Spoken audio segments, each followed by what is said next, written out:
출애굽기 두 번째 시간입니다. 지난주에 저희들이 출애굽기 개관에 대한 부분들을 했고요. 오늘부터 이제 본문에 대한 부분을 이렇게 들어가서 말씀 보려고 합니다. 예. 우리 이제 전체 보기 한번 다시 보시면은요, 출애굽기가 1장부터 40장까지 되어져 있고요. 그 가운데 1장에서 13장까지, 13장 16절까지가 출애굽에 대한 이야기예요. 애굽에서 탈출하는 이야기고, 13장 17절에서 이 18장까지가 광야에서 이제 시내산까지 가는 여정이죠. 그 18장에 이제 시내산에 도착을 하게 되면 19장에서 하나님과 언약을 맺기로 이야기가 되어지고, 그 다음에 이제 언약 맺는 이야기가 나오고, 그 이후에 성막의 제도, 그리고 이제 성막을 만들고 건축하고 하는 그런 이야기들이 40장까지 이어지게 됩니다. 이 가운데 이제 19장 이후부터 시작해서 40장까지에 우리가 잘 아는 십계명의 말씀도 있을 뿐만 아니라 가장 기본적인 법이에요. 레위기 말씀이 오기 전에 하나님께서 먼저 주셨던 법들이 출애굽의 법인데 그 법들이 후반부에 위치하고 있습니다. 그래서 우리가 출애굽기 하면은요, 앞에 부분은 잘 알아요. 앞에 부분. 특히 이제 13장까지 출애굽의 이야기들은 저희가 이제 너무나 익숙하고 10가지 뭐 재앙 이야기, 우리가 이제 영화로도 보고 애니메이션으로도 보고 너무나 익숙한 이야기들이고, 광야까지 가는 과정 가운데 뭐 마라의 쓴물이나 르비딤 사건이나 유명한 사건들이 있기 때문에 저희들이 좀 익숙해서 알지만, 사실 출애굽기 후반부의 이야기들은 잘 몰라요. 율법이 많고 성막 짓는 이야기다 보니까 재미가 없거든요. 그래서 이 후반부는 우리가 좀 잘 모릅니다. 그러나 출애굽기 전체의 이야기 속에 후반부는 사실상 하나님께서 이스라엘 백성들을 출애굽하셔서 애굽에서 구원하셔서 그들을 통해서 하나님께서 세워나가실 하나님 나라의 비전이 곧 율법이거든요. 그런 율법으로 세워가는 하나님의 나라, 그것이 보여지는 것이기 때문에 사실은 또 너무나 중요한 말씀이기도 합니다. 네, 우리가 이제 이 1장부터 해서 40장까지 말씀들을 말씀 한 절 한 절 보면서 한번 살펴보려고 합니다. 오늘은 학대받는 백성, 그리고 이제 모세의 준비에 관한 1장과 2장에 대한 부분들을 보려고 하는데요. 먼저 1장에서 1절에서 22절까지 1장에 학대받는 백성에 관한 이야기입니다. 이 부분도 이제 두 부분으로 나눠져요. 애굽에 내려간 이스라엘의 가족을 소개하고 있고요. 그 소개한 이후에 학대받는 이스라엘의 이야기가 8절에서 22절까지 이어집니다. 먼저 가족에 대한 이야기죠. 야곱과 함께 각각 자기 가족을 데리고 애굽에 이른 이스라엘 아들들의 이름은 이러하니, 한마디로 말해서 창세기의 이야기가 10개의 톨레도트로 되어져 있어서 10개의 가족 이야기라고 그랬잖아요.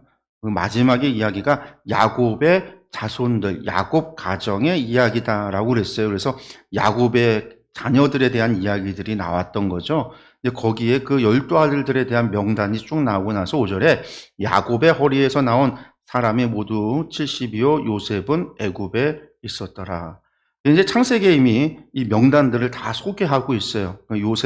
요셉의 두 아들까지 해서 70명. 이 70명이 이 애굽으로 내려갔다라는 이야기고, 이것으로 시작하는 거는요, 결국은 70명으로 내려갔던 그들이 어떻게 생육하고 번성했는지, 나중에 출애굽을 하게 되면 60만 3,550명, 거의 60만 명이잖아요. 60만 명. 장정, 싸움에 나가서 싸울 수 있는 장정만 60만 명이고, 그 외 플러스 어린 아이들과 노인들과 여성을 다 합치면 거의 200만, 뭐 그렇게 사람들이 꼽는데 200만에서 300만까지도 보는 사람도 있어요. 왜냐면 고대 사회에는 남자의 수가 적거든요.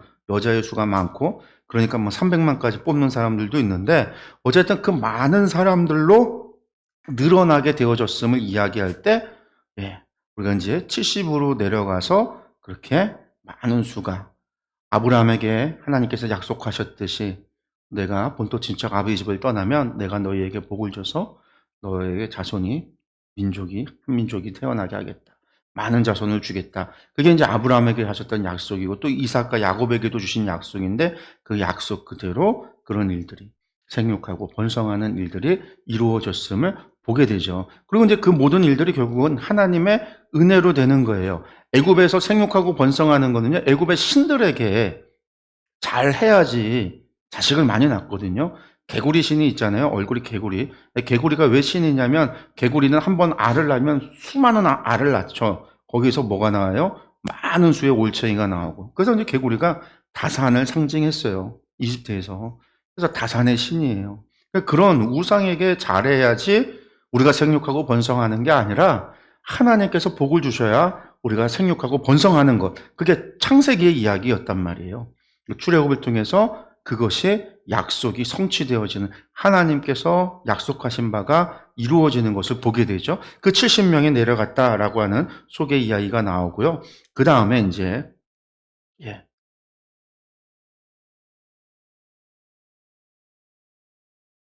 그 다음에 이제 요셉과 그의 모든 형제와 그 시대의 사람은 다 죽었고 시간이 흘렀다라는 거죠.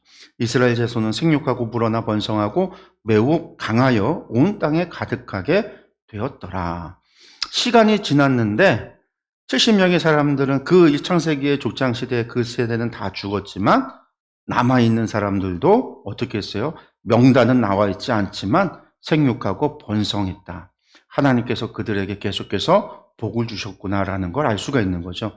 여러분들 이 생육하고 번성하라는 거는요. 처음 누구에게 하나님께서 주신 복이냐면 아담에게 주신 복이잖아요. 생육하고 번성하여 땅에 충만하라. 땅을 정복하라. 바다의 물고기 하늘의 새와 땅에 움직이는 모든 생물을 다스리라. 그들을 섬기는 게 아니라 다스려야 된다 하면서 생육하고 번성하라고 하셨고요. 노아와 아들들에게도요. 생육하고 번성하라고 그랬어요. 이것도 창세기 보면은요. 이스마엘에게도 그를 매우 크게 생육하고 번성하게 한다 할 거다라고 약속을 하시기도 하셨고, 이삭이 야곱을 축복을 할 때 이삭이 그렇게 축복을 해요. 전능하신 하나님이 내게 복을 주어 내가 생육하고 번성하게 하여 내가 여러 족속을 이루게 하시고, 그렇게 복을 빌었고, 또 이스라엘 족속이 애굽 고센 땅에 거주하며 거기서 생업을 얻고 생육하고 번성했다. 이게 이제 47장이 고센 땅에 도착해서 그 땅에 정착했을 때 그랬다라는 거죠. 그리고 요셉이 내가 너로 생육하고 번성하게 하여 내게서 많은 백성이 나고 내가 이 땅을 내 후손에게 줘 영원한 소유가 되게 하리라.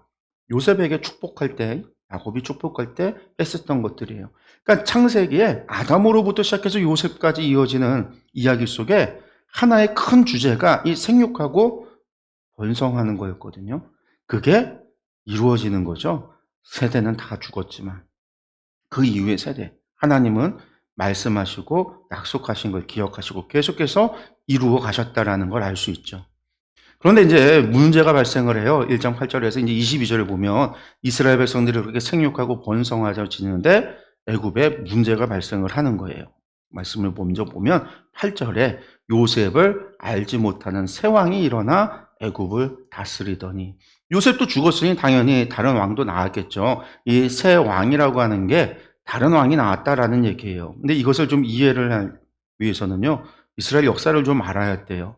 우리가 이제 흔히 요셉이 총리로 활동했던 시기, 우리가 성경 연대를 따라서 가면 이 시기가 애굽의 제12왕조, 중왕조 시대인 제12왕조였다라고 그래요.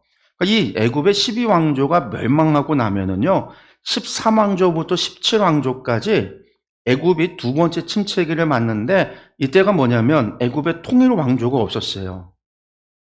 그것을 의미하는 게 뭐냐면 전국 시대가 된 거죠. 한마디로 중국의 전국 시대, 뭐 5, 16국 시대, 뭐 그런 시대가 된 거예요. 계속해서 분란이 일어나고 상부와 하부가 나눠지고 하부도 양옆으로 나눠지고 막 그랬던 거예요. 근데 거기에 또 무슨 문제가 발생하냐면 13왕조가 뭐냐면 이민족 왕조라고 했는데, 원래 미스라임, 이 애굽 사람들이 아니라 그들을 몰아내고 이민족이 와서 왕을, 나라를 세운 거예요. 중국으로 치면 몽고가 세워진 거죠. 뭐 금나라, 거란족의 금나라가 세워졌다, 그런 의미예요. 그리고 이제 15왕조에서 16왕조는 아시아 지역에서, 북쪽에서 아시아의 레반트 쪽에서 내려온 힉소스라고 하는 민족이 이집트의 미스라임들, 이집트 사람들을 몰아내고, 그러니까 지도자들을 다 몰아내고 이 힉소스 사람들이 이집트를 정복해서 다스린 거예요. 14왕조는 여러분들 이제 금나라라 생각하면 돼요. 우리 중국으로 치면 거란, 이 금나라라 생각하면 되고, 금나라하고 송을 무너뜨린 게 또 누구예요? 몽골족이잖아요. 몽골족이 금나라 멸망시키고 이민족, 거란족을 금나라를 멸망시키고 그 다음에 남송을 멸망시켜서 중원을 다 차지한 게 몽고잖아요. 그러니까 한마디로 이 힉소스는 몽고 정도로 생각하면 돼요. 그래서 이제 15, 16왕조가 힉소스가 세운 왕조예요. 그리고 이제 상부에 17왕조가 또 15왕조, 16왕조하고 17왕조가 또 동시에 있었어요. 그런 이제 혼란기가 계속 가다가 18왕조 시기가 돼서 이집트 사람들이 독립을 하는 거죠. 몰아내는 거죠. 한마디로 몽골을 몰아내는 한족들이 주원장을 갖다가 황제로 해서 홍건적이 나와서 그 원나라를 물리치고 명나라를 세운 것처럼 이 이집트 사람들이 힉소스 민족들을 몰아내고 이집트 왕조를 새로 만들어요. 그게 이제 18왕조부터 시작되는 신왕국이라고 불리우는 이집트 신왕국 시대가 이 18왕조부터 시작이 되는 거거든요. 그러니까 요셉이 총리로 활동했던 시기는 12왕조고 지금 출애굽이 일어나는 출애굽의 이야기는 18왕조다라고 한다면 그 사이에 왕조가 몇 개나 있었던 거예요. 되게 많았죠. 많을 뿐만 아니라 뭐가 있었어요. 이민족이 와서 막 왕조를 차지하고 그랬으니 이 18왕조는요 요셉에 대해서 알 수가 없어요. 알고 싶지도 않아요. 왜? 자신들의 조상도 아니고 자신들의 역사도 아니고 관심도 갖고 싶지가 않은 거예요. 당연히 요셉을 알지 못하는 사람이 왕이 된 거죠. 그게 이제 요셉을 알지 못하는 새 왕이 나왔다라는 의미입니다. 여기 지도를 보면은요, 여기가 애굽이잖아요. 힉소스가 아시아라고 했는데 아시아가 저 위쪽에 사실은 아나톨리아 쪽, 뭐 그쪽 정도까지 생각하면 되는데 그쪽에서 레반트를 따라서 내려온 사람들이 힉소스예요. 근데 나중에 우리가 한번 생각을 해보면 야곱의 가족들이 어디서 내려왔어요? 여기서 내려왔잖아요. 예루살렘, 이 유다 지역에서 내려왔잖아요. 그러니까 이스라엘 사람들도 야곱의 후손들도 애굽 사람의 눈에는 누구와 같은 사람들로 보일 수밖에 없냐면 힉소스족들과 같은 사람으로밖에 안 보이는 거예요. 거기서 거긴 거죠. 거기서 거긴 거죠. 그러니까 이제 중국에서 볼 때 중국이 중화 사상으로 자기네들만 중화 한족이고 그리고 그 외부에 있는 사람들은 전부 다 그 오랑캐라고 부르잖아요. 몽골도 오랑캐, 거란도 오랑캐, 우리 여진도 오랑캐, 우리 조선 사람들도 조선도 당시에 동이라고 해서 오랑캐로 봤단 말이에요. 똑같은 거죠. 그러니까 힉소스 하면 야곱이나 야곱의 후손들이나 전부 다 힉소스, 아시아 북쪽에서 내려온 사람들하고 똑같은 사람, 똑같은 취급이에요. 그러니까 애굽 사람들 눈에 새로 세워진 이 신왕국 시기에 야곱의 후손들인 이 이스라엘 민족은요, 어떤 존재예요? 우리가 몰아냈던 힉소스족들과 쌤쌤인 그런 사람들이다라고 보시면 돼요. 예, 그 다음에 이제 보면 그가 그 백성에게 이르되 새 왕이 이야기하는 거예요. 이 백성 이스라엘 자손이 우리보다 많고 강하도다. 예, 많고 강하다. 얼마나 많았는지 애굽 사람들이 이 애굽의 왕 나라를 세웠는데 이 이스라엘 사람들이 얼마나 생육하고 번성했는지 두려울 만큼 많은 거죠. 자, 우리가 그들에게 대하여 지혜롭게 하자. 두렵건대 그들이 더 많게 되면 전쟁이 일어날 때 우리 대적과 합하여 우리와 싸우고 이 땅에서 나갈까 하노라 하고. 우리 대적이라고 하면 누구를 지금 얘기하는 걸까요? 힉소스 민족을 얘기하는 거예요. 힉소스 민족. 그러니까 같이 봤다라는 거죠. 힉소스족이나 이스라엘이나. 그래서 우리 대적과 합해서 우리와 싸우고 나갈까 두렵다라는 거죠. 그걸 이제 지난주에도 얘기를 했는데 이집트의 18왕조, 19왕조 이게 전부 신왕국 시대인데 우리가 이제 출애굽기가 언제 일어났느냐라고 이야기할 때 15세기서를 이야기하기도 하고 13세기서를 이야기한다고 제가 이제 말씀을 드렸는데 어쨌든 이 18왕조 시대 때 이 아흐모세 1세라고 하는 사람, 아흐모세 1세라고 하는 사람이 이집트에서 힉소스를 추출하고 18왕조 신왕국을 시작했던 사람이에요. 어쨌든 이 힉소스 민족, 이 힉소스 문제하고 야곱 족속들이 결부돼서 이집트 사람들의 눈에는 동일하게 보였다라는 거죠.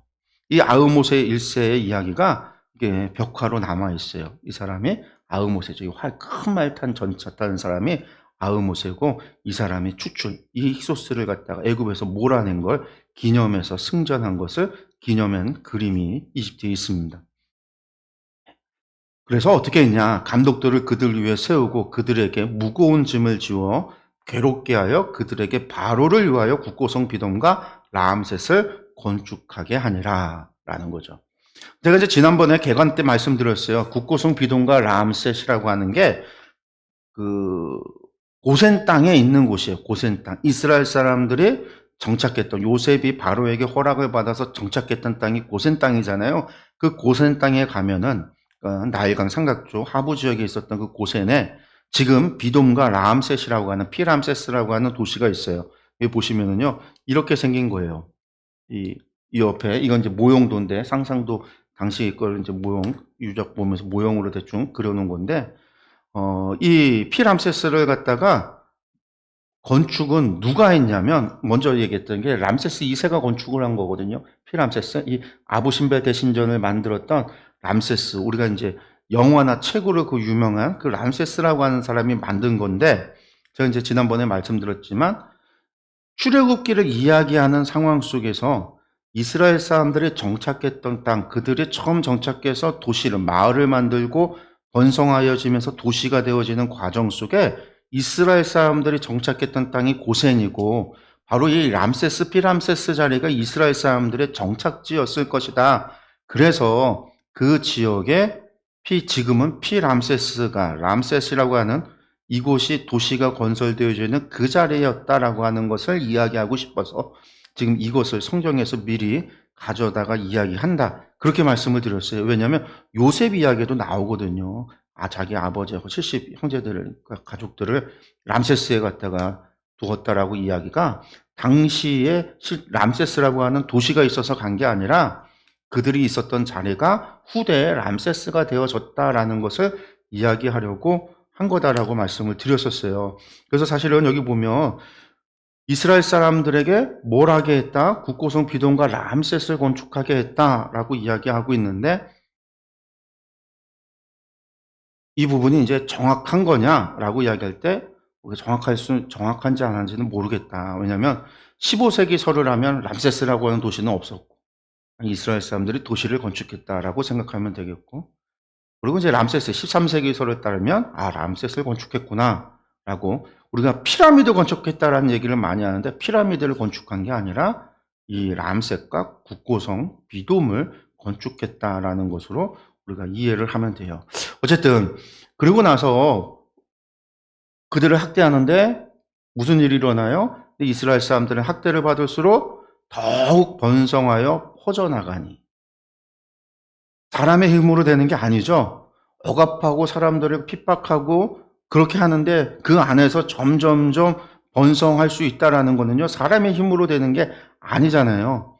하나님께서 이렇게 하셨다라는. 왜 그러냐면요, 당연한 거예요. 왜 그러냐면 당시에 우리나라도 마찬가지지만 어릴 때 유아 사망률이 엄청나게 높잖아요. 뭐 때문에? 천연두 때문에. 우리나라 사람들도 어린아이들이 대부분 그래서 마마 신을부터, 그 천연두가 마마라고 해서 신으로까지 우리가 무서워하고 두려워했던 거는 걸리면 죽으니까 그래요. 걸리면 죽으니까. 이게 천연두라고 하는 게 우두법이라고 하는 것이 나오면서 이것을 예방할 수 있게 되고 예방이 가능해지면서 천연두라는 게 사라졌지만, 그 천연두가 한번 돌기 시작하면 다 걸려서 다 죽는 거예요. 역병이 한번 돌면 당시에는 그냥 다 죽는 거예요.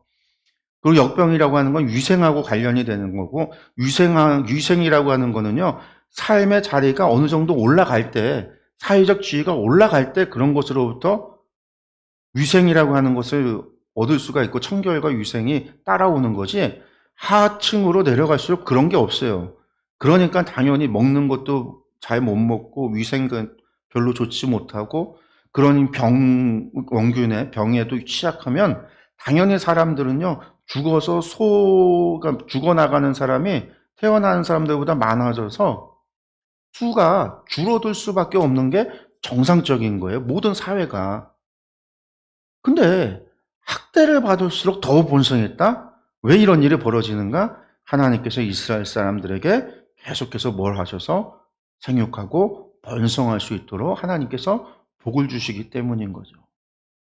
그러니까 애굽 사람들이 근심하는 거예요. 왜 이렇게 늘어날까? 왜 인구가 계속해서 늘어날까? 그래서 이스라엘 자손에게 일을 엄하게 시켜서 어려운 노동, 더 힘든 것으로 그들의 생활을 괴롭게 하니 곧 흙 이기기와 벽돌 굽기와 농사의 여러 가지 일이라. 그 시키는 일이 모두 엄하였더라. 이런 일들이 여기 그림을 보면 농사 짓는 것과 벽돌을 만들어서 건축하는 일들과 이런 것들을 시켰다라는 거예요. 그런데 우리가 알아야 되는 게 있어요. 이집트에 관련된 역사 관련돼서 유튜브나 역사 소개를 하는 인문학 강의나 우리 이제 요즘 텔레비전에도 그런 것들이 많아서 이게 접할 수가 있는데 거기에 보면 이집트라고 하는 나라가 고왕국 시기부터 시작해서요. 사람들한테 노동을 이렇게 뭐 피라미드를 건축하고 이런 대형 건축을 할 때 일반 사람들한테요. 일당을 주고 일을 시켰대요. 그러니까 일당을 주고 그냥 갔다가 노예처럼 때리고 해서 시키는 게 아니라 오늘날 일용직 노동자들처럼요. 당시 사람들이 일을 나가면 돈을 받고 하루 일당을 받고 일을 하고 막 채찍을 때리고 사람들 그렇게 하지 않고요. 왜냐하면 이 사람들 다 자유인들이기 때문에 그렇게 일을 하고 했다라는 거예요. 그 왜 그러냐면 이집트라고 하는 곳이 나일강이 범람 때문에 나일강이 범람하면 농사를 못 짓거든요. 물이 빠지고 나면 그 땅에 이제 농사를 짓는데 그래서 1년 동안에 농사 지을 수 있는 기간이 정해져 있어요. 그 농사 지을 수 있는 기간이 지나고 나면 나머지 기간에는요. 할 게 없어요. 이집트가. 왜? 그 농시대를 넘어가면 사막이니까 할 게 없잖아요. 그래서 파라오가 그 할 거 없는 이집트 사람들한테 일거리를 주고 돈을 지불하는 게 고왕국 시대부터의 전통이 파라오는 반드시 백성들을 부양할 책임이 있고 한마디로 오늘날로 치면 미국의 뉴딜 정책처럼 나라가 알아서 토목과 건축 공사를 갖다가 해서 사람들한테 돈을 지불하고 그렇게 해서 이 사람들이 농사를 짓지 않는 기간 동안에 돈을 벌어서 생활할 수 있도록 되어져 있었거든요. 그런데 이집트 사람들이 다 그런 건 아니고 이집트 사람들은 그렇지만 전쟁 노예에 대해서는 채찍으로 휘두르고 사람을 때려가면서 일을 시켰다라는 거예요. 전쟁 노예. 그러니까 지금 이스라엘 사람들한테 이렇게 학대받고 이 사람들한테 이렇게 노역을 시키기 시작했다라는 얘기는요. 더 이상 애굽의 자유인으로서의 자격을 부여한 게 아니라 권리를 보장해 준 게 아니라 그 사람들을 어떻게 이스라엘 사람들을 어떻게 보기 시작한 거냐면 힉소스족들과 동일하게 다른 말로 전쟁 포로와 동일한 대우를 하기 시작했다라는 거예요.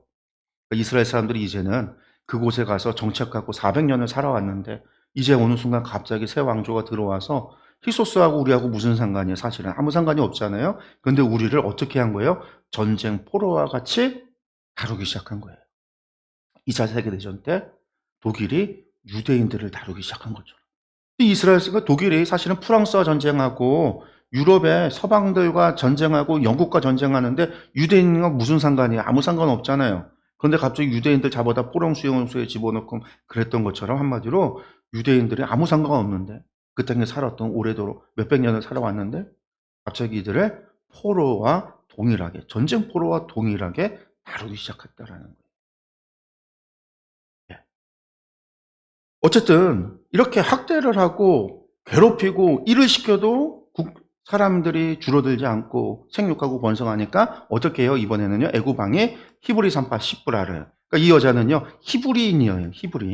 히브리 여인 가운데 산파인 시브라 하는 사람하고 부하라 하는 사람에게 말해서 뭐라고 하냐면 히브리 여인을 위해서 해산을 도울 때 아들이면 죽이고 딸이면 살려두라. 명령을 했어요. 그러나 이 산파들이 히브리 사람이잖아요. 하나님을 두려워했다라는 거죠. 애굽 왕 파라오보다 하나님을 더 두려워했다. 여기서 중요한 건 지금 요셉과 야곱이 죽고 나서 그 형제들이 죽고 나서 오랜 세월이 지났단 말이에요. 그 오랜 세월이 지났는데도 이들이 누구를 알고 있어요? 하나님에 대해서 알고 있다. 정확하게는 모를 거예요. 왜? 그렇지만 이들이 알고 있는 이유는 뭘까요? 아브라함과 이삭과 야곱의 하나님. 그들이 자녀들에게 하나님에 대해서 가르치고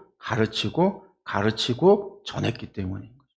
하나님의 약속을 기억했다라는 거예요.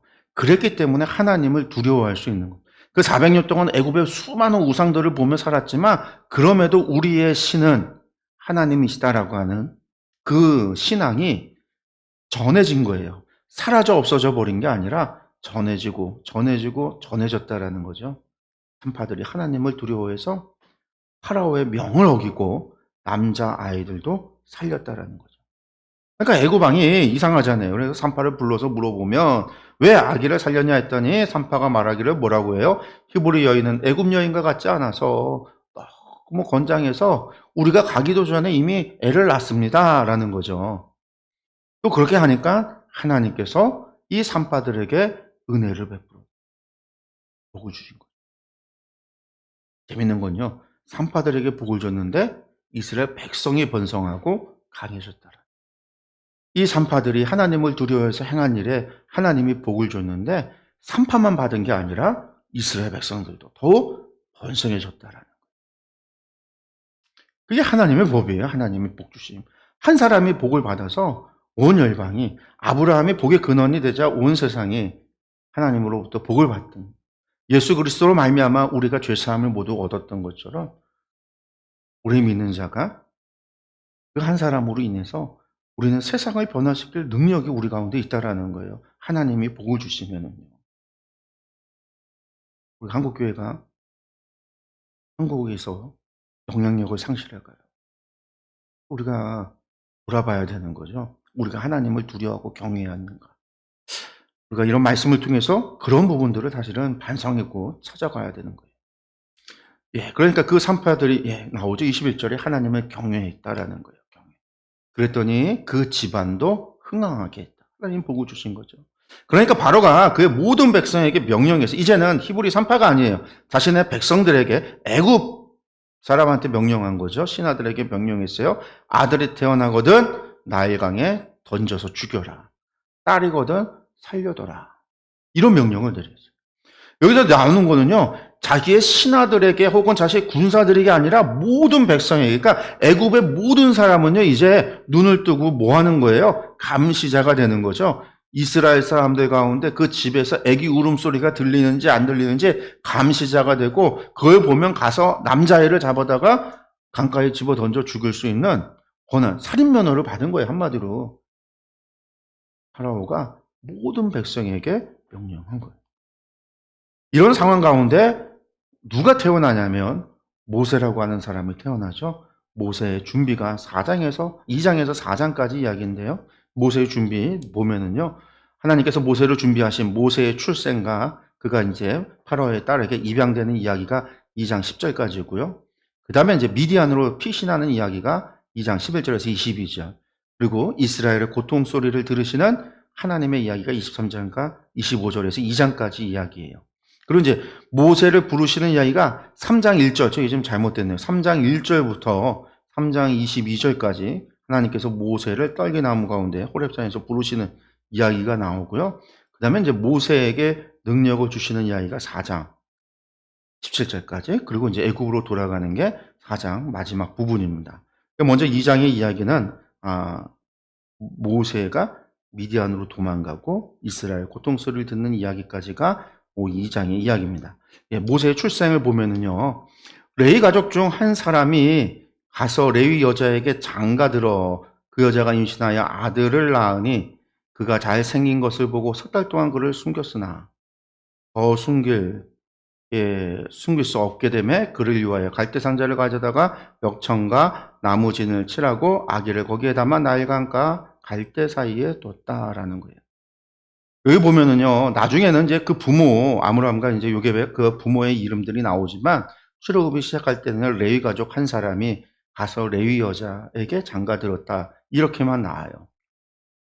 여기가 또 중요한 부분이 우리가 생각해 볼 곳이 있다면, 이 사람들이 어떻게 했다라는 거예요. 이게 사실 근친상간이 아니라 이미 사람의 수가 엄청나게 늘어났기 때문에 그 가운데 가문, 그러니까 레위 지파 이야기하는 그 집안 사람들끼리 결혼하는 일들이 가능해지는 거죠. 그런데 여기서 중요한 거는요. 이렇게 결혼을 했다라는 얘기는 더 이상 이 사람들이 이방인들과 결혼해서 이방의 문물을 배우고 이방의 신앙을 배우고 하는 게 아니라 레위인과 레위 여자가 만났기 때문에 그들이 신앙을 지킬 수 있었다라는 걸 우리가 유추할 수 있는 거예요. 하나님께서 나중에 시내산에서 이스라엘 백성들에게 내가 거룩하니 너희도 거룩하라라고 말씀하실 때 내가 카도시하니 내가 구별되니 너희도 구별되라. 너희도 카도시하라라고 말씀을 하셨어요. 그리고 제가 신명기 우리 이제 주일마다 강해 설교를 할 때 요즘 강조하는 게 그거죠. 구별이 무엇에 관한 구별? 애굽으로부터의 구별, 세상으로부터의 구별이라고 그랬잖아요. 신앙이 레위 사람과 레위 여자가 결혼한 이 부분이 이들이 수백 년을 지나가면서 그 애굽 땅에서 어떻게 어떻게 하나님을 알 수 있었고 하나님을 경외할 수 있었고 하나님께 기도할 수 있었는지를 아는 거는 이러한 그들의 노력과 그리고 그렇게 신앙의 순수성을 지켜 나갔구나. 물론 나중에 그것이 온전하지는 못하죠. 하나님에 대한 온전한 지식이 없잖아요. 그들이 창세기만 보고 우리가 하나님이 누구신지를 알 수 있냐면 사실 몰라요. 성경 전체를 통해서 우리가 하나님의 다양한 부분들을 알게 되는 거지 창세기 하나만 가지고 우리가 하나님은 누구시다라고 이야기하기에는 우리가 부족하다란 말이에요. 그건 이스라엘 사람들도 마찬가지였고 아브라함과 이삭과 야곱이 그리고 요셉이 이들이 경험했던 하나님에 대한 지식이 다지 그 너머에 계신 하나님을 알 수 없었단 말이에요. 그렇지만 그럼에도 그들이 신앙을 유지할 수 있었다라는 거죠. 그리고 그 여자가 아들을 낳았는데 석 달 동안은 숨겼지만 더 이상 울음소리가 나고 소리가 나면 누가 듣는다고 그랬어요? 주변의 애굽 사람들이 전부 다 뭐가 된다? 감시자가 된다라고 그랬잖아요. 이 사람들이 전부 다 감시자가 되고 이 사람들이 경찰이 되고 이 사람들이 군인이 되는 거예요. 살인 면허를 가지고 언제든지 유대인들, 히브리인들 사내 아이를 강가에다 던져 죽일 수 있는 권한, 살인 면허를 받은 사람들이라는 거예요. 그러니까 그런 상황 속에서 더 이상 숨길 수 없게 되니까 어떻게 했다고요? 갈대 상자 가져다. 역청을 발랐다라는 거는 이게 이제 물이 들어가지 못하도록. 그래서 강가 사이에 두었다라는 거죠. 근데 그 아이의 누이가 숨어서 봐요. 어떻게 되는지 알려.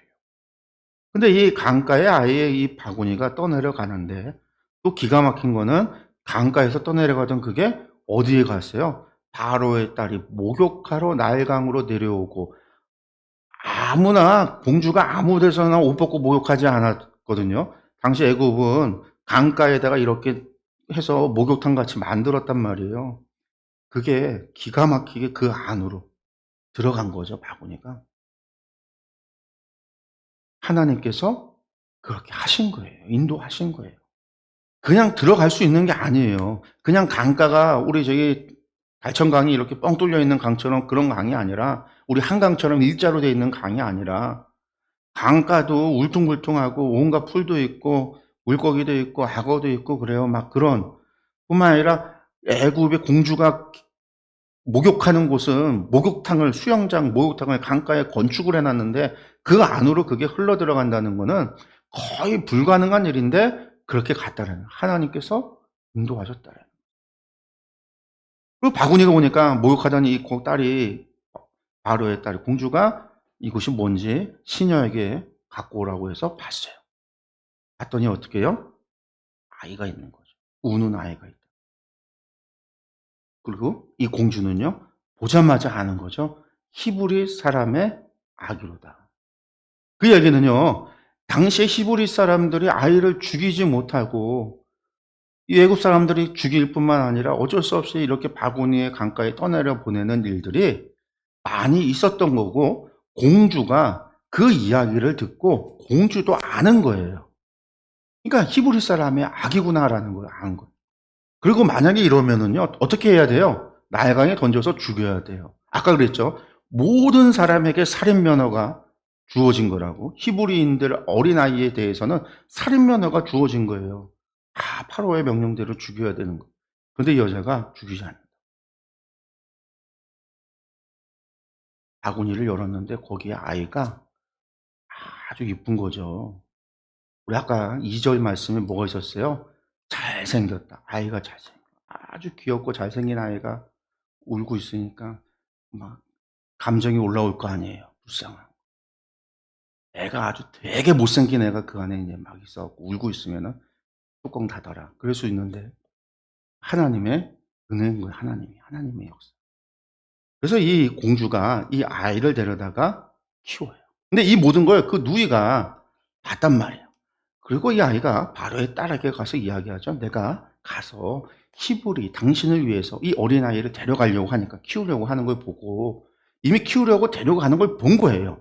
다시 던지려고 하는 걸 본 게 아니라 살리려고 하는 걸 본 거죠. 어린아이를 살리려면 당연히 아이에게 젖을 물려줘야 되잖아요. 그러니까 히브리 여인 중에 유모를 불려다가 자식이 잃어버리고 젖이 나오는 그런 여인들이 히브리 여인들이 많으니까 유모를 불러다가 아이에게 젖 먹이게 하소서. 그랬더니 허락을 해요. 공주와 이 어린 히브리, 아까 전쟁 포로라고 그랬잖아요. 거의 전쟁 포로와 동급으로 취급당하고 있었던 히브리인 여자아이의 이야기를 같이 대화를 하고 이야기를 한다? 이것도 사실은 당시 신분상으로는 불가능한 일인데 그런 일이 가능해지고 이루어지는 것은 성경이 이것을 우리에게 이야기해주고 있는 것은 무엇이냐면 이 모든 것이 하나님의 섭리라고 하는 것이에요. 하나님이 그렇게 행하셨다라는 거예요. 그래서 이 누이가 실제 자기 어머니를 데리고 와서 이 모세를 친어머니 손에 자랄 수 있도록 했다라는 거죠. 예. 바로가 그 딸에게 데려오라 그런 거죠. 그래서 그 아기가 자라매 그 어머니 손에 자란 거예요. 바로의 딸에게로 데려가니 그가 그의 아들이 되니라. 예, 공주의 아들이 됐다라는 거죠. 그래서 그의 이름을 모세라 하여 이르되 이는 내가 그를 물에서 건져내었음이라 하였더라. 그래서 모세라는 이름이요, 히브리어로 물에서 건져내다라는 뜻이 있어요. 근데 이집트 말로 모세도 뜻이 있어요. 모세라는 단어가 있어요.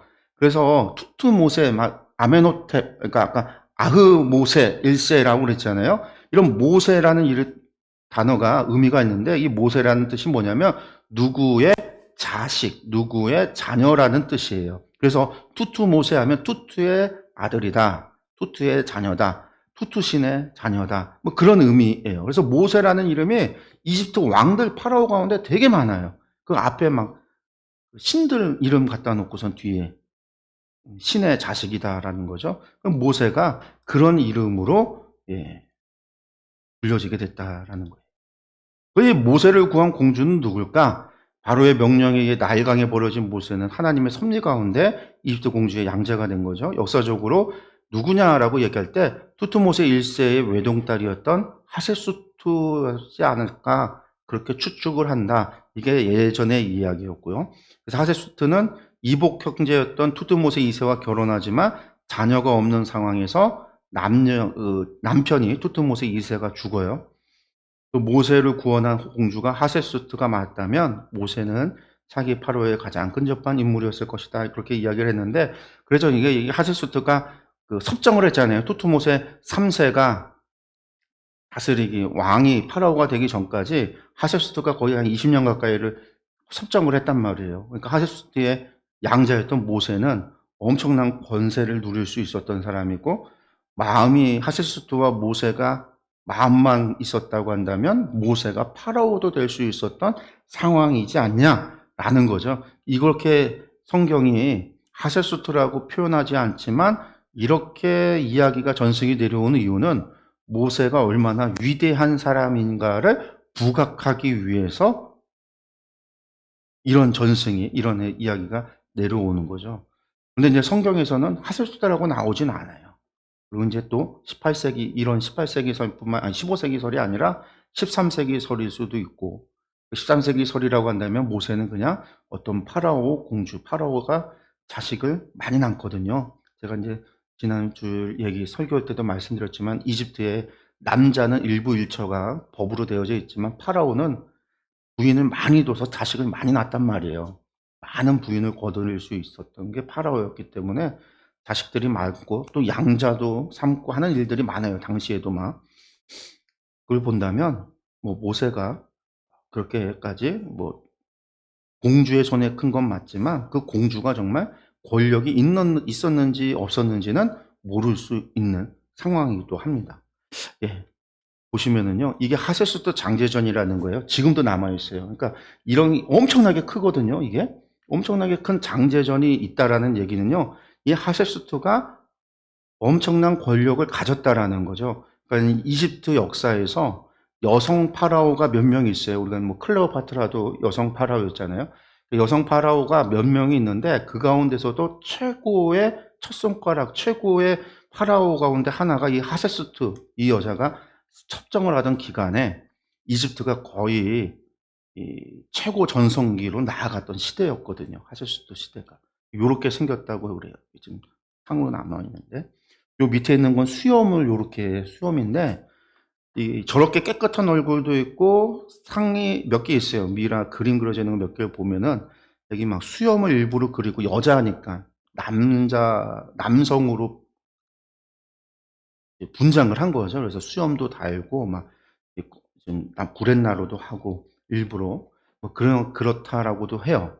어쨌든 이게 하세스투라고 하는 모세의 어머니로 추측을 하는. 근데 모세의 어머니로 읽어라. 성경은 은연중에 그렇게 이제 그리고 이제 전승이나 사람들의 오르내리는 유대인들은 그렇게 이야기를 해왔다. 그 정도로만 이해를 하시면 되겠어요. 그 다음에 이제 모세가 그 어머니 손에서 자라나죠. 2장 11절 22절인데 모세가 장성한 후에 한 번은 자기 형제들에게 나아가서 누구일까요? 이스라엘 히브리인들에게 갔다라는 거예요. 그리고 여기에서 본다면 히브리인에 나갔다는 얘기는 모세는 자신이 히브리인이다라는 것을 알고 있어요. 어머니에게 양자가 되어진 것을 알고 있는 거고, 그리고 실제 친어머니가 유모로서 키워 나갈 때 모세가 히브리인이라는 것을 갖다가 가르쳤을 것이다라는 거죠. 그래서 모세가 누구를 알아요? 자기의 아론, 형과 누이, 미리암을 안단 말이에요. 그래서 그 어머니에 의해서 자신의 형이 누구고 누나가 누구고 자기가 어떤 사람인지를 알았을 것으로 추측을 하는 거죠. 그리고 어느 정도 자라고 나서 자신의 동족에 대해서, 형제들에 대해서 관심을 갖게 된 거죠. 어느 때에. 그리고 이게 거의 이제 40세가 됐을 때인 거죠. 40대. 나아가서 봤더니 그들이 고되게 노동하는 것을 보니 마음이 아프죠. 또 애굽 사람이 한 히브리 사람과 자기 형제를 치는 것을 본지라. 그러니까 이걸 봤을 때 애굽 사람들이 노동하는 사람들 가운데 애굽의 자유인들은 치지 않아요. 전쟁 종들, 전쟁 포로들만 쳐요. 그러니까 이 히브리 사람들이 전쟁 포로와 동급의 취급을 당했다라는 걸 알 수가 있는 거예요. 그걸 보면서 좌우를 살펴보고 나서 그 사람을 쳐 죽이고 나서 모래에 숨겼다라는 거예요. 그런데 다음날 또 가서 봤더니 히브리 사람 두 사람이 싸우길래 그 사람들 너희가 왜 치냐 그것을 말리는데 뭐라고 그러냐면 누가 너를 우리를 다스리는 재판장으로 삼았느냐 불만이 있는 거죠. 모세가 히브리라는 것은 히브리 사람들도 알아요. 유명했겠죠. 공주가 죽이지 않고 히브리 애를 갖다가 양자로 삼아서 키웠으니 당시에 이게 얼마나 이야기 가십거리가 됐겠어요. 당시에도. 그리고 그가 누군지 히브리 사람들 가운데는 부러워한 사람들도 있었을 것이고 저놈은 저 혼자 잘 먹고 잘 산다고 시기하고 질투하는 사람들도 있었을 거란 말이에요. 모세가 죽인 것을 그 애굽 사람 죽인 것을 알고 어떻게 봤었는지 그 사람이 하는 이야기죠. 누가 우리를 다스리는 사람 재판장으로 너를 삼았냐고 하면서 내가 애굽 사람을 죽인 것처럼 나도 죽이려냐 이렇게 따졌더니 모세가 두려워해서 이르되 일이 탄로됐다. 자기가 죽인 것이 탄로났다라는 거죠. 그리고 무슨 일이 벌어져요? 바로도 이 이야기를 듣고 나서 모세를 죽이고자 찾는지라. 모세가 바로의 낯을 피하여 미디안 땅에 머물며 바로는 우물 곁에 앉았더라. 모세가 하셉스트 어머니가 실제로 하셉스트였다라고 한다면 얼마나 막강한 권력을 갖고 있어요. 파라오인데. 파라오의 아들이 애굽 사람 하나 죽인 거가 당시 시대에 절대 권력을 가지고 있는 그 시대에 무슨 이렇게 도망갈 일일까 생각할 수 있는데 연대를 보면 하셉스투가 죽고 투트모세 3세가 파라오가 됐을 때 모세가 40세 이 사건이 일어난 것이다. 이렇게도 봐요. 이렇게 봐요. 연대를 따져보면 하셉스투에게 가서 자라난 것으로 계산을 해본다면 그렇게 본다면 모세는 투트모세 3세에게 있어서는 정적이죠. 섭정으로 오랜 세월 자신을 대신해서 파로였던 양어머니, 실제 자기 엄마가 아니라 자기 아버지의 부인이었던 첫 번째 부인이었던 거죠. 그 하세스트가 죽고 났으니 이 모세가 눈에 가시꺼리였기 때문에 이런 것을 빌미로 모세를 죽이려고 정적을 제거하려 했다라고 우리가 추측해 볼 수 있는 거예요. 그리고 그가 모세가 도망한 것이 어디로 갔냐면 미디안 땅으로 도망을 갑니다. 그 미디안이 어디냐면 애굽에서 미디안이 여기예요. 그러니까 시나이 반도에서 아라비아까지 가는 요 지역이 미디안이에요. 그 모세가 이쪽으로 도망을 간 거죠. 이렇게 도망을 간. 언제요? 40세에 도망을 간 거죠. 그리고 그곳에서 누구를 만나냐면 미디안 제사장을 만납니다.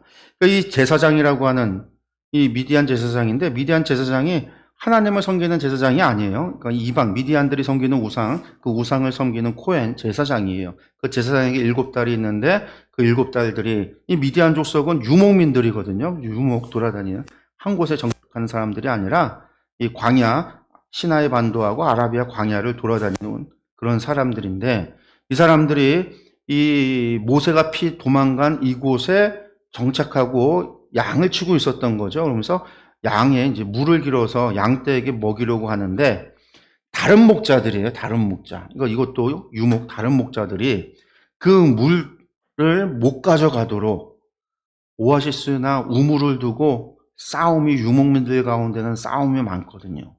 그러니까 이 목자들이 쫓아내고 차지해서 안 주는 거예요. 근데 모세가 일어나서 도리어 그 목자들을 쫓아내고 그 7달들이 양떼에게 물 먹이는 거를 도와서 물을 먹였다라는 거죠. 그러니까 사실은 제사장이라고 한다면 상당한 권력이 있을 텐데 그 7달이 양을 치고 물을 기른다라고 한다면 뭐 그렇게 큰 권한력이 있고 세력이 있었던 건 아닌 걸 알 수 있어요.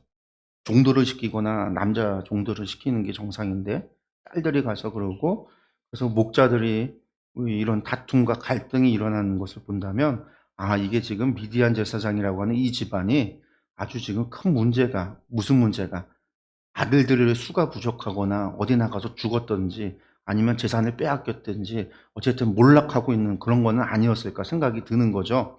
그러니까 그 이야기를 듣고 나서 돌아와서 그렇게 한 것을 그의 아버지 르우엘에게 이야기를 했더니 이 르우엘이 어떻게 해요? 얼른 가서 그 남자 잡아라. 그렇게 되는 거예요. 여기서 이제 르우엘이라고 출애굽기에 지금 나오는데 이 르우엘이 이드로예요. 이드로. 모세의 장인의 이름이 성경에 세 가지로 나와요. 르우엘로 나오고 호바브로도 나오고 이드로 이렇게 세 가지로 나옵니다. 그러니까 이 르우엘 하면은 그러니까 레우라고 하는 게 친구고 엘은 전능자, 그래서 전능자의 친구다라는 뜻이고 이 엘이라고 하는 게 셈족, 셈족들이 섬기는 전능자를 엘이라고 했어요. 이 히브리인들도 셈족이거든요. 셈족. 이 셈족들이 노아의 셈의 자손, 노아의 세 아들 가운데 셈의 후손들이 언어가 셈과 함과 야벳의 언어들이 다른데 야벳의 언어와 셈의 언어와 함의 언어가 달라요. 이 셈의 언어를 따르는 셈의 족속들이 전능자 신을 부를 때 엘이라고 부르는 거예요. 그래서 히브리인들도 엘이라고 부르는 거죠. 하나님을 엘이라고 불러요. 그래서 이 엘만 보면 같은 하나님인 것 같은데 다르다. 미디안이 섬기는 우상이 다르다라는 걸 우리가 알아야 되고요. 그래서 이제 루엘에게 이야기를 하니까 루엘이 이야기하기를 야, 우리가 한 애굽 사람이 우리를 구원했습니다. 도와줬습니다라고 했더니 아버지가 딸들에게 그 사람 어디 있느냐? 왜 내버려뒀느냐? 당장 가서 음식을 대접하라. 청하라 해서 모세를 청하게 되는 거죠. 재미있는 거는요. 이 사람들이 딸들이 보고 한 애굽 사람, 모세가 애굽 사람이라고 보고 알았어요. 어떻게 알았을까요? 애굽 사람들이 입는 옷이 다르고 그 사람들이 헤어스타일도 다르고요. 그렇잖아요. 애굽 사람들 대부분이 우리가 보면 그 뭐 빠박 머리를 다 밀거나 헤어스타일이 다르거든요. 하고 있는 게. 그러니까 그냥 모세의 모습만 봐도 애굽 사람인 걸 알았던 거죠. 예. 그래서 이제 모세를 대접을 하고 난 다음에 모세가 그 르우엘과 함께 동거하기를 함께 하기를 기뻐. 왜? 노동력이고 남자니까요. 또 보니까 그 목자들을 몰아낼 때 보니까 모세가 뭐도 잘했다라는 거예요. 싸움도 잘했다라는 거죠. 왕자로 있으면서 아마 군사적이고 무술도 배우고 막 그랬을 거란 말이에요. 그러니까 이 건장하고 싸움도 잘하고 하니까 함께 하기를 기뻐. 모세도 르우엘도 윈윈인 거죠. 그러니까 그의 딸 아예 십보라를 갖다 아내로 줬어요. 십보라를. 십보라라는 의미가 작은 새라는 이름인데 모세에게 주자 모세에게서 이 십보라와 모세에게서 아들이 태어났는데 그 아들의 이름을 게르솜이라고 짓습니다. 이 게르솜의 게르라고 하는 게 이방인, 나그네라는 뜻이고 숑이라는 게 지시대명사인데 이 게르솜 하면 무슨 뜻이냐면 내가 거기서 객이 되었다라는 뜻이에요. 모세가 게르솜을 낳으면서 야, 내가 여기에서 이제 평생 여기서 살아가야 되겠구나.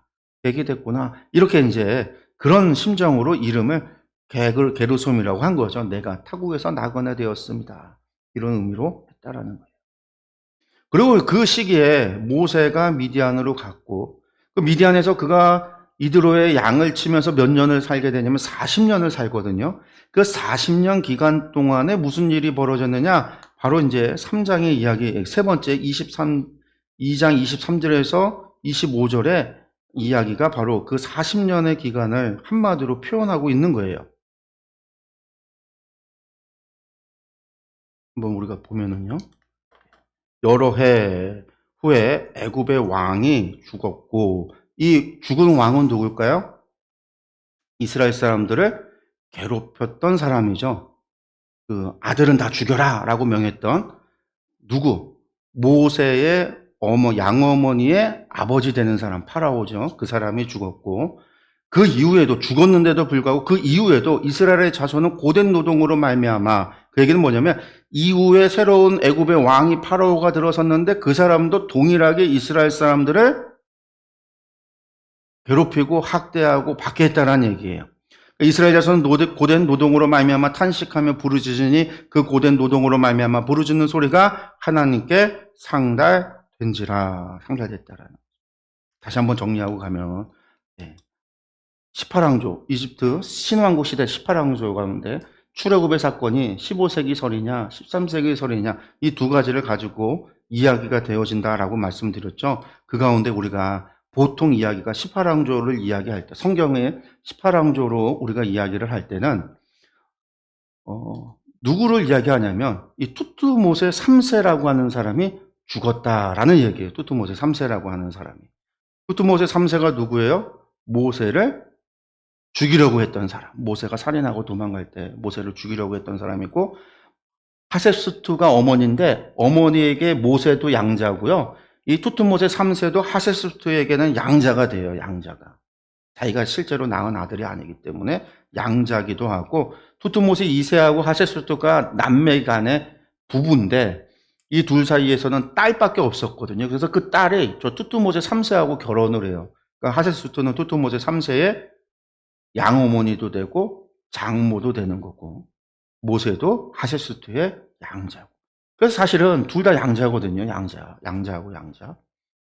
그래서 이제 투투모세 3세하고 모세가 정적 관계였기 때문에 하셋수투가 죽은 이후에 모세가 떠난 게 모세 사건이 일어난 게 하셋수투 죽음 이후거든요. 투투모세 3세가 파라오가 된 이후의 사건이기 때문에 정적을 제거하려고 한 것이 아니겠느냐라고 하는 게 지금까지 보통의 이야기인 거죠.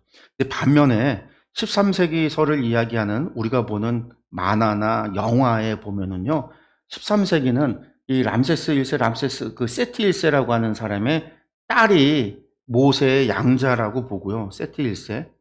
이 세티 1세가 바로 그러면 양자인 모세에게는 누가 돼요? 할아버지가 되는 거거든요. 할아버지가 되는데 사실 세티 1세가 히브리인들을 탄압하고 나일강의 아들을 빠뜨려 죽이라고 이야기하고 그리고 모세도 죽이려고 했던 사람이 세티 1세라고. 그 다음에 그의 아들인 람세스 2세 때 출애굽 사건이 벌어졌다라고 보죠. 혹은 세티 1세가 아니라 람세스 2세까지가 이스라엘 사람들을 괴롭혔던 사람들이고 그 후에 람세스 2세가 죽은 이후에 메르납타라고 하는 람세스 2세의 아들이 뭐 이렇게도 이야기하긴 하는데 여기까지는 아니고 람세스 2세 때 출애굽이 난 걸로 보면 세티 1세다라고 이야기합니다. 그래서 우리가 이제 영화 같은 데 보면 파라오를 세티로 이야기를 해요. 세티로. 여러분들이 보는 영화, 이집트 관련된 영화에는 항상 그 아버지 세티가 괴롭혔고 나일강에 빠뜨려 죽이려고 했고 모세가 살인 사건이 일어났을 때 파라오도 세티였고 그리고 이제 모세가 80살에 돌아왔을 때 이집트의 파라오가 람세스 2세다라고 하는 게 보통 이야기인 거죠. 근데 역사는 어쨌든 이것 때문에 싸우고 다투지만 성경은요, 누구인지에 대해서 이름을 안 쓰잖아요. 애굽의 왕이라고 하고 파라오라고 하고 파라오의 딸이라고 하지 하세수트라고 이야기 안 하고 이름을 써놓지 않았기 때문에 많은 사람들이 이거 읽으면서 누구일까를 궁금해할 수밖에 없어요. 그런데 이렇게 이름을 안 쓰고 이스라엘 사람들은 누구로 보고 누구로 생각해야 되냐라고 이야기할 때는 누구로 봐야 된다고요? 이걸로 봐야 된다라는 거예요. 이걸로. 이렇게. 그래서 투투모세 3세 때 모세는 하세스투의 그 위대한 파라오였던 하세스투의 양자였고 모세는 이집트에서 어마어마한 위치에 있었던 사람이고 그렇기 때문에 그냥 보통 사람이 아니라 그냥 보통의 양자가 아니라 대단했던 사람이었다. 그만큼 한 나라를 통치하고 제국을 통치하고 다스릴 정도의 위치에 있었던 지식도 가지고 있고 능력도 가지고 있었던 사람이 모세. 그렇기 때문에 그 모세를 통해서 하나님께서 이스라엘을 구원하셔서 하나님의 나라를 세워갈 때 가장 적합한 사람은 누구다? 모세가 된다라는 거예요. 그래서 성경을 읽을 때 성경을 우리가 이렇게 보도록 성경이 모든 또한 탈무드나 어떤 미드라시나 이야기 속에서 이렇게 모세를 이해하도록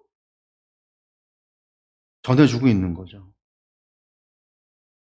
그리고 나서 이제 24절 마지막에 이야기가 어떻게 끝나요? 하나님께서 그들의 고통 소리를 들으셨다라는 거죠. 하나님이 아브라함과 이삭과 야곱에게 세운 그 언약을 고통 소리를 들을 뿐만 아니라 400년, 모세로부터 400년이 지났는데도 불구하고 그들에게 하셨던 약속을 하나님께서 기억하셨다라는 거. 기억하셨다라는 얘기는 뭘까요? 하나님께서 그 약속을 지키신다라는 거예요. 하나님은요.